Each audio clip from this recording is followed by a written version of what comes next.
And we have a question from a neurotypical wife who suspects that her husband is a narcissist, but also has some autistic traits, and she's wanted to know how to differentiate between the two.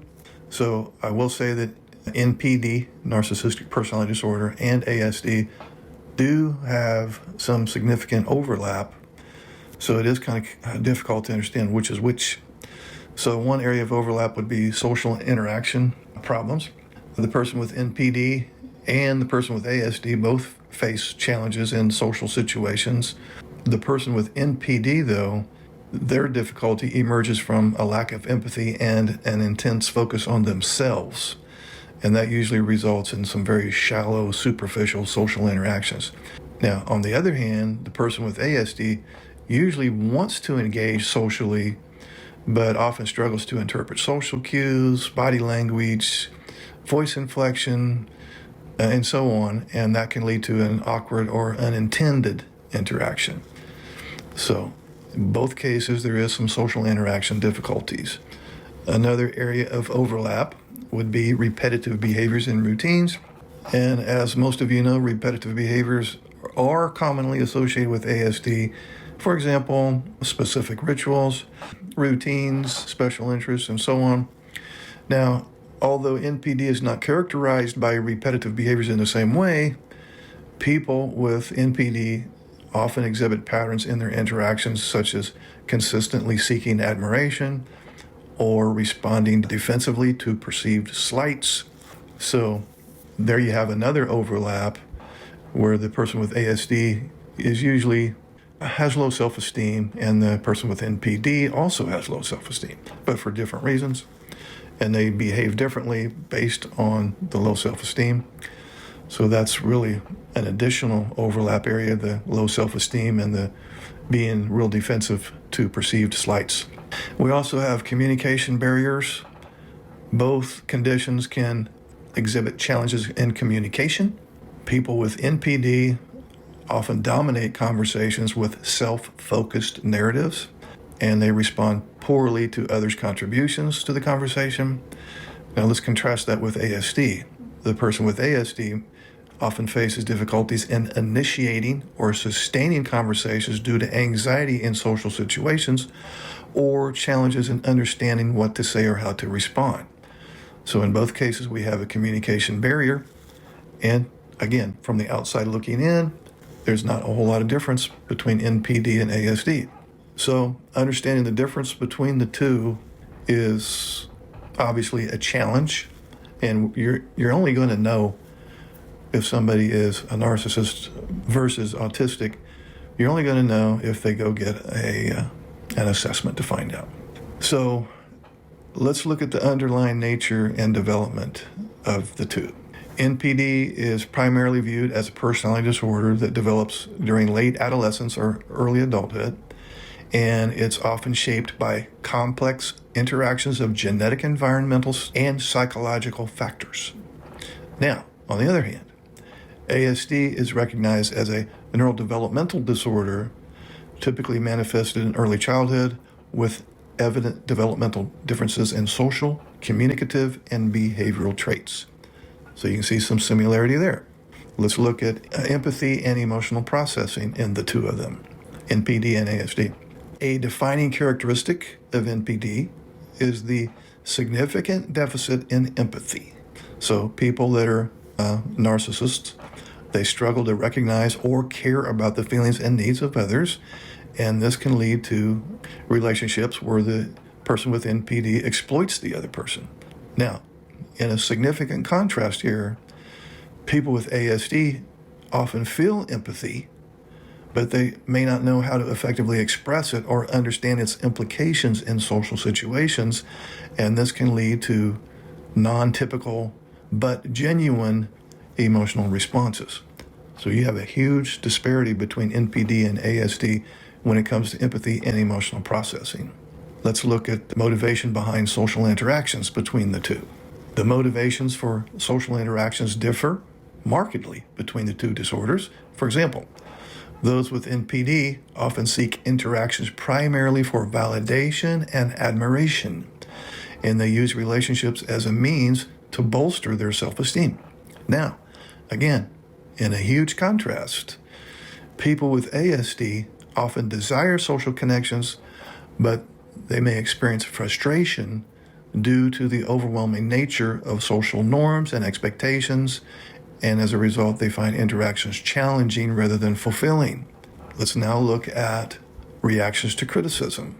The response to criticism stands out as yet another distinguishing feature between these two disorders. People with NPD often respond with anger, rage, dismissiveness, and so on when they feel criticized. And they view feedback from their significant other or any others as a personal attack on their self-worth. Now, I know a lot of you are saying, well, hell, that just sounds like ASD. Okay, well, it kind of does. But let's look at that. So for the person with ASD, criticism can elicit confusion or anxiety, especially if they don't fully comprehend the social context or its intentions behind the comments. So there we have two significantly different things going on with respect to reactions to criticism. With the NPD individual, they view feedback as manipulative, whereas the person with ASD views feedback as confusing. But the end result is the same, defensiveness. Does that make sense? So again, as we stated earlier, there's a huge overlap.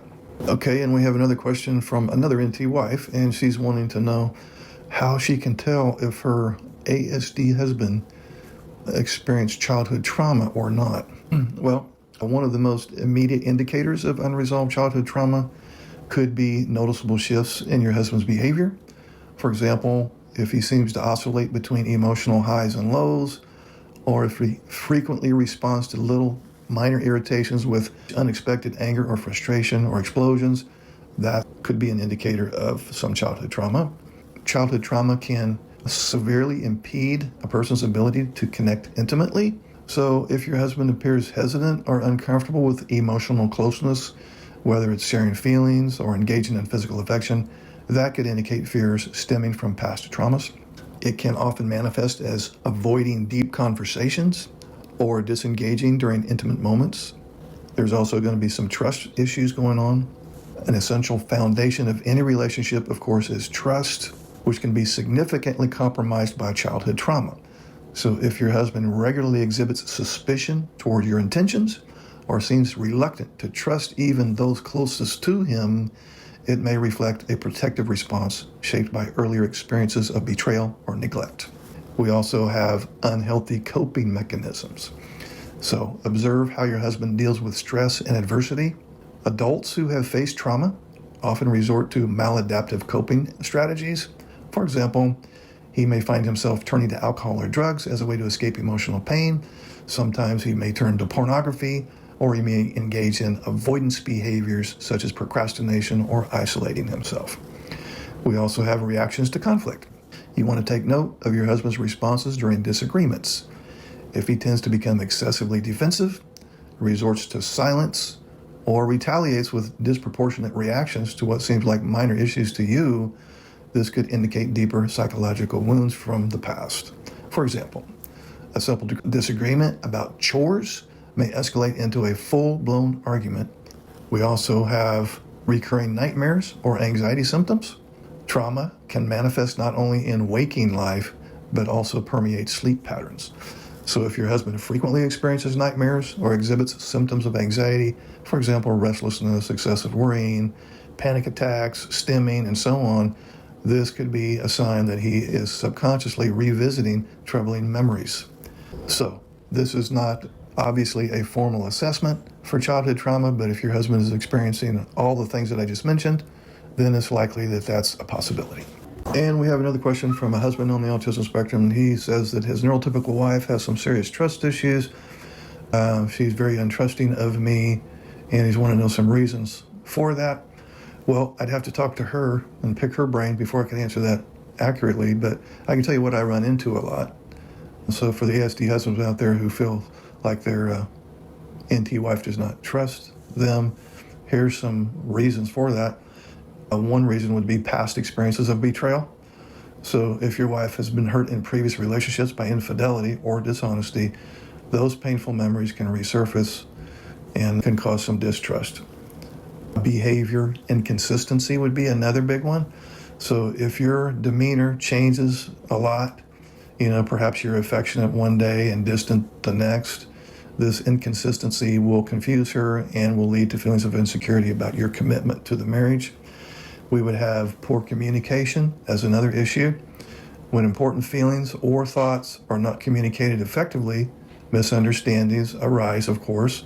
And if you both avoid discussing issues or don't express yourselves clearly, it can create a sense of mistrust. We also have the business of secretive habits. If you tend to keep certain aspects of your life, for example, your phone or social media usage, if you keep those things private or hidden, this secrecy is going to raise suspicions and lead her to question your honesty. We also need to have the talk about a history of lying, whether big or small. Past lies, even those that may seem insignificant to you, can leave lasting scars. So if she has caught you in a lie before, it's going to lead her to doubt your truthfulness in the future. We now have the business of envy and jealousy. Feelings of jealousy can be precipitated by things like shared acquaintances or interactions you've had with others that she perceives as inappropriate, and such feelings can besiege her confidence in your fidelity. We also have social media interactions. Seeing you communicate with other women online is going to trigger feelings of insecurity in her, especially if those interactions seem flirtatious or secretive. That's pretty much guaranteed to make her feel threatened or suspicious. There's also substance abuse issues. If you have a history of substance abuse, any intoxicated behavior or erratic actions can undermine her trust. There's also financial deceptions. If you've hidden expenses or incurred debt without discussing it with her, this financial secrecy will lead to some severe trust issues. It's going to make her feel insecure about your financial future together. Another big one would be lack of transparency in conversations. When you fail to share your thoughts, feelings, or whereabouts, it can create a gap that leaves her feeling excluded and suspicious about what you might be hiding. Some other ones that I run into without going into much detail would be unresolved past conflicts. She may fear emotional vulnerability due to some childhood trauma. With childhood trauma, there's a lot of being stuck in the past, and not to fault her, but you may be paying the sins of her emotionally distant or emotionally abusive father. If you're off busy doing your thing, for example, working all the time or hyper-focused on a special interest for extended periods of time, she's going to feel very isolated and alone, and that's going to cause some trust issues.